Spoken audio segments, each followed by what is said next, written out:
Step right up, step right up. Hey, we went to the circus this week and took our niece and our nephew. This was our nephew's third time going to Ringling Brothers, and his sister, our niece, this was her circus debut. And it's always great fun.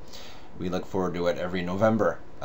Something that was reminded was the difference between a circus and a carnival. As not a kid, but younger, I remember this distinctly because it was going from 8th grade into freshman year of high school, and I remember it was exactly then because our school district for high school was on strike, and what normally was our June, July, August summer break lasted June, July, August, September, and I think October 10th-ish we went back.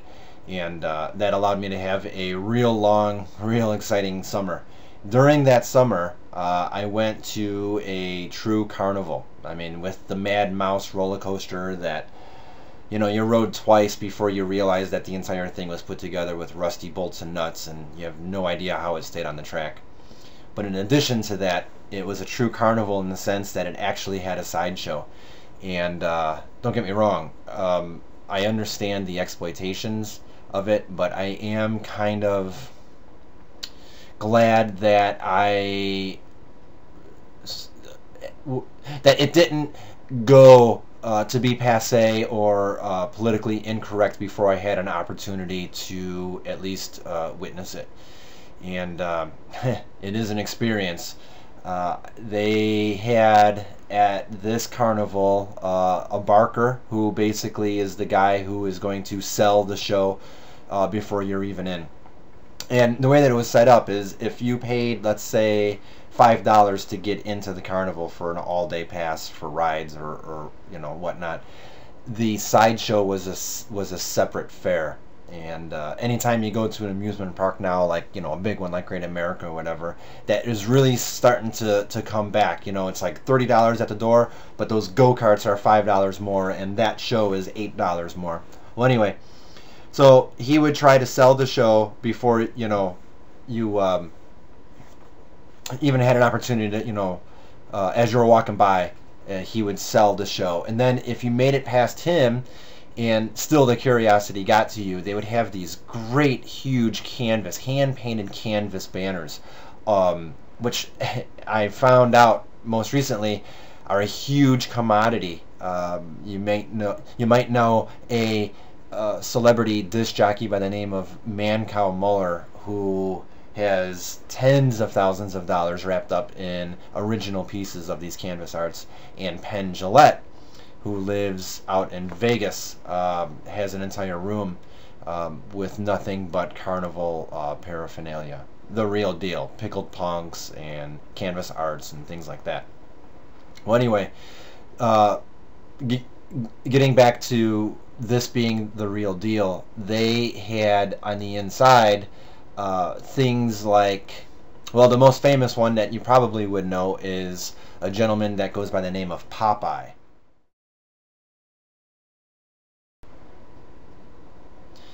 And his unique ability was that he kind of just focused, stared straight ahead, and his eyeballs literally shot outward, and his lids kind of peeled back and protruded his eyeballs forward. And it's a very unique talent, and I don't know how well of a living he made, but he certainly made a living doing that. They also had another attraction on the inside of this particular sideshow that I remember, and it said, "Witness, this man dropped 167 hits of acid."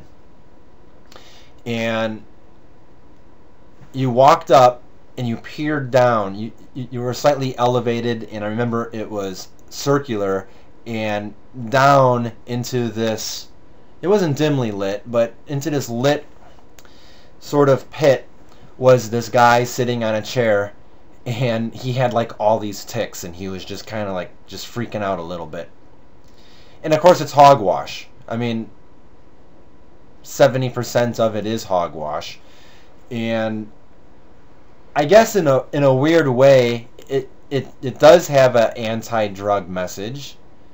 It's kind of a unique way. It's more of a scare tactic. And then they had another one. There was another sort of cylinder that you look down in, and there was a guy on a motorcycle, and he would get this motorcycle going, and the top of it was open, and it was like a bowl, and you can lean over the ridge of the bowl with dollar bills, and this motorcycle would just keep going around and around and around, and he would come up, and as he's going 45 miles an hour, perfectly 90 degrees sideways, he would take dollar bills off all the people around the whole circular thing. Not really a freak, but kind of a dangerous thing to do. And of course, the fat lady was the fat lady, and the strong man was the strong man. But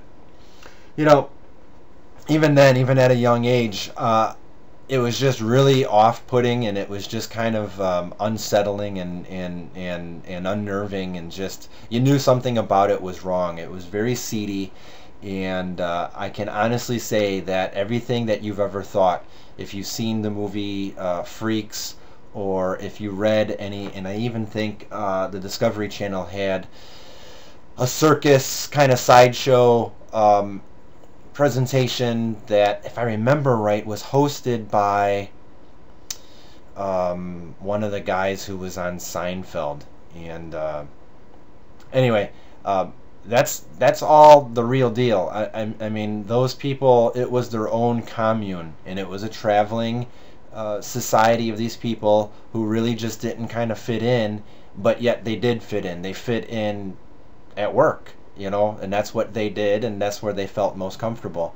And you hear stories, they wed, and they had children, but to say that carnival is a hobby, or even the circus that we went to now, it's a lifestyle. And you even look at these young, they had dancers there and jugglers and clowns, and it isn't like they live 5 minutes away, and when they realized that Ringling came in, that, hey, I'm going to go do this for 3 weeks. Not like when the Renaissance Fair comes to town. But they're traveling. I mean, this is what they do. Even at, 20 years old, you are moving across the entire country year-round. And even though our circus comes to town every November, and we get used to going to it every November, that's just because that's where they're at on their schedule. They're here, in town in November. But that is a never-ending gig. It just keeps going, and sure, they get days off, and sideshows are gone. There's no such thing as that anymore. Not that I know of anymore. I think civil liberties unions and whatnot kind of took care of that, and just as well. But I was just reminded, just going to this circus, the new circus, and just remembering, being 15 years old and witnessing some of these people. And again, I do realize that it was an exploitation, but I am glad that I got to witness that. So just thought I'd share that with you.